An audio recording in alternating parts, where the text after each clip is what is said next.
Le cadre de vie, travailler un produit vivant, naturel. L'été, parce que travailler en ostréiculture l'été, c'est juste fantastique, quoi, avec le cadre qu'on a à la mer. Mais moi maintenant, j'adore l'hiver aussi parce que c'est vraiment une autre saison et la qualité des huîtres, je l'aime beaucoup l'hiver. Mais voilà, ça va être vraiment ce côté extérieur et ce côté travailler ce produit vivant aussi bien en mer qu'aussi bien dans nos clairs. C'est ça, il faut être passionné par le produit avant tout, je pense, oui. Être rigoureux dans son travail, organisé, sinon on finit vite par s'y perdre. Donc ça va représenter, on va dire, la passion du produit, la passion d'aller en mer. Conduire un chaland, piloter un navire, ouais, c'est vraiment des côtés très agréables dans le milieu. J'étais pas du tout sportif ou physique avant de devenir ostréiculteur, donc c'est vrai que mes 3 premières années ont été pas compliquées, mais en tout cas j'ai dû faire un gros rattrapage en termes de physique. Je me bloquais le dos, je crois, 1 fois par an. Mais on le gagne très vite, ça, le physique, c'est pas important. Non, il faut être combatif, il faut être dynamique, en tout cas pour manager une équipe. Il faut avoir de l'envie, mais ça, je pense que c'est la vie. Il faut avoir de l'envie et c'est un milieu où on travaille un produit vivant, donc ça permet de relativiser énormément. Donc par rapport à tout ça, et ouais, complètement de l'organisation, de l'envie et puis ouais, être rigoureux dans son travail.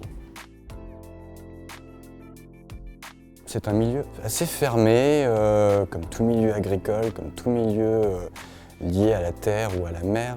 Voilà, c'est des générations et des générations qui sont là, qui y travaillent. Et ce qui m'a beaucoup permis de m'y intégrer, c'est justement ces salons professionnels qu'on fait avec d'autres ostréiculteurs. C'est pas hésiter à poser des questions. Au bout de 5 ans, je me suis senti très intégré. Nos instances aussi nous aident beaucoup. Le CRC, les huîtres marraines ou les ronds, toutes nos instances professionnelles nous aident et utilisent des événements pour justement qu'on soit un peu plus fédérés et qu'on se connaisse tous les uns les autres. Nous, on y travaille énormément. Dans un premier temps, nous, dans le recyclage de nos déchets qu'on a propres à l'ostréiculture, mais trouver aussi des nouvelles façons de ne pas polluer la mer, de par nos poches ostréicoles, de par nos casiers, de par nos coupelles pour récolter les jeunes huîtres. On essaie de trouver des moyens pour justement ne pas continuer dans ce cycle de on pollue notre planète. En tout cas, on relève les problèmes, on essaye de les faire entendre et c'est ça qui peut essayer de faire bouger les choses sur l'ensemble du cycle de l'eau qui vient des villes, de la terre et qui arrive dans la mer. Donc oui, on a un rôle à jouer complètement. Oui, il y a des nouvelles peintures qui se créent à base de coquilles d'huîtres réfléchissantes qu'on peut mettre sur les toits des maisons pour faire, on va dire, avoir moins de chaleur dans la maison. On en envoie beaucoup pour faire des nouvelles autoroutes, pour faire des routes. Elle est utilisée dans la composition, on va dire, du goudron. Nous, on s'en sert particulièrement pour refaire nos chemins autour de l'établissement. Et donc, pour le moment, on s'en contente. Il y a toute une partie déco qui se sert aussi des coquilles d'huîtres. Donc oui, il y a une possibilité de ne pas perdre cette matière première.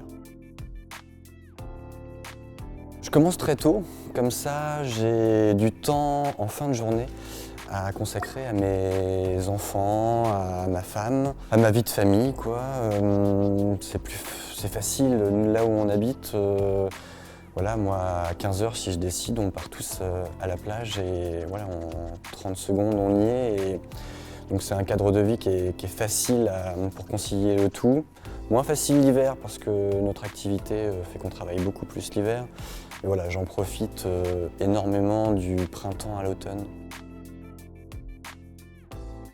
Ouais, l'anecdote qui m'a le plus marqué, c'est quand on est parti du côté de l'île d'Oléron, qui n'avait pour 1 heure de route. On est parti le matin en chaland, un temps d'hiver, mais pas spécialement tempête. Donc on a fait notre travail sur notre parc et à un moment, on a vu que le temps s'est mis à beaucoup changer Et au moment de partir, une tempête de glace, de neige est arrivée. On n'y voyait plus à 5 mètres devant nous, donc on s'est mis en place sur le chaland pour essayer de rentrer vivant de tout ça. On n'a pas retrouvé le chemin, on a tenté un tout droit, on est rentré dans un banc de sable, donc on a attendu que l'eau remonte.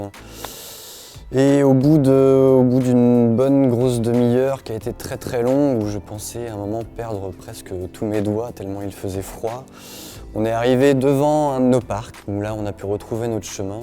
Ce qui était très impressionnant à ce moment-là, c'est que nos balises ou nos tables en mer étaient recouvertes de glace. Donc là on a vraiment senti que le temps avait complètement changé. On a retrouvé notre chemin, on est rentré vivant, mais ça c'est une expérience que ouais, j'oublierai jamais. Et c'est ça qui est vachement bien en ostréiculture, c'est que ces moments-là, on devient hyper soudé avec son équipe et qu'il y a un esprit très très fort qui se crée entre mes salariés et moi à ce moment-là, ou entre mes salariés, parce que c'est des moments où si on n'est pas tous unis, on s'en sort pas.